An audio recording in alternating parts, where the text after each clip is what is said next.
Hello everyone, this is Oshani from Cheenta.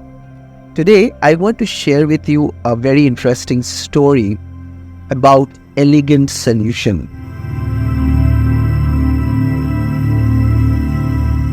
And really about what kind of mindset you should have for mathematical Olympiads, research and similar things.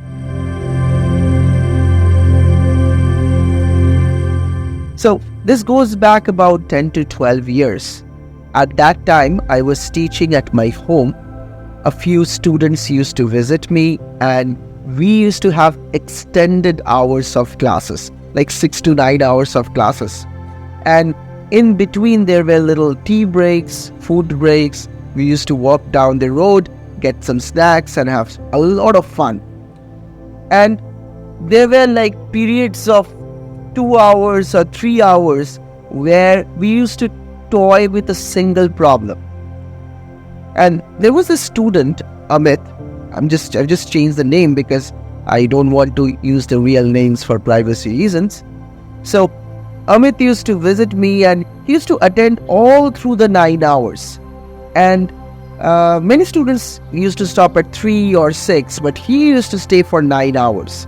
And some of the topics would repeat along those 9 hours. He would still stick together.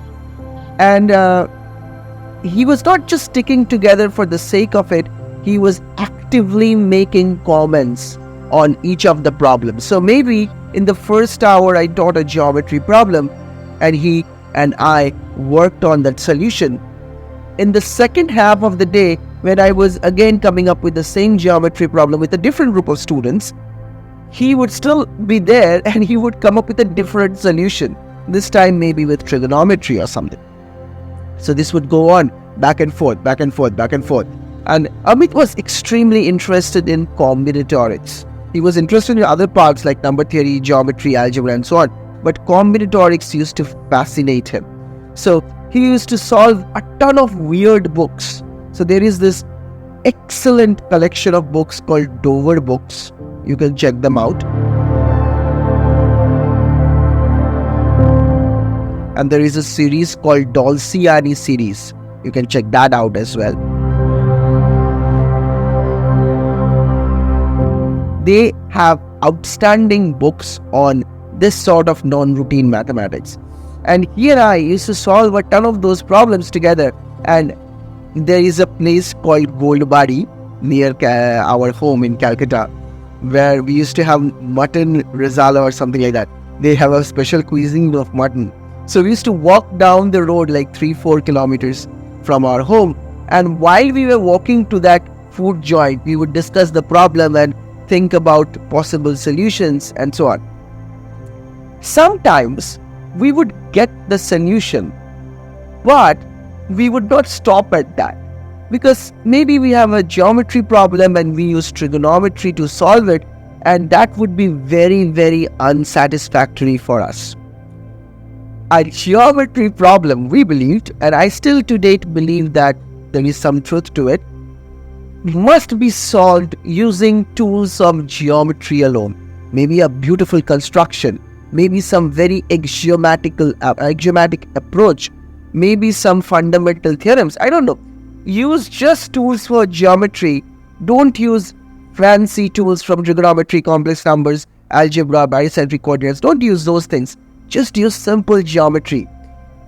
Even better, use just rotation, translation, inversion, the geometry transformations. Just move around the stuff and see how it goes.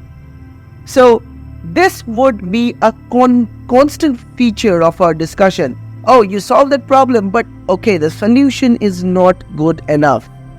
The solution is not elegant enough. And let's search for a more elegant solution. So that would happen for a ton of problems all through the time that we had that sort of conversation. And I can tell you, those were some of the best times for me personally, when I learned a lot of nice mathematics because of my conversations with Amit and other students who joined the group as well. So to you, if you are studying mathematics today, you are young and you are trying out the Math Olympiads or ISI-CMI Entrances or Research, do not settle for cranky solutions. Do not settle for just the solution.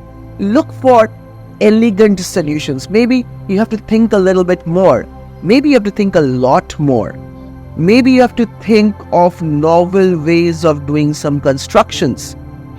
Whatever it is, just keep on pushing for that elegant solution. There was a very famous mathematician called Ardos. Maybe you have heard about him. Ardos used to say that there is a book possibly written by God. I mean, Ardos believed in God, I think.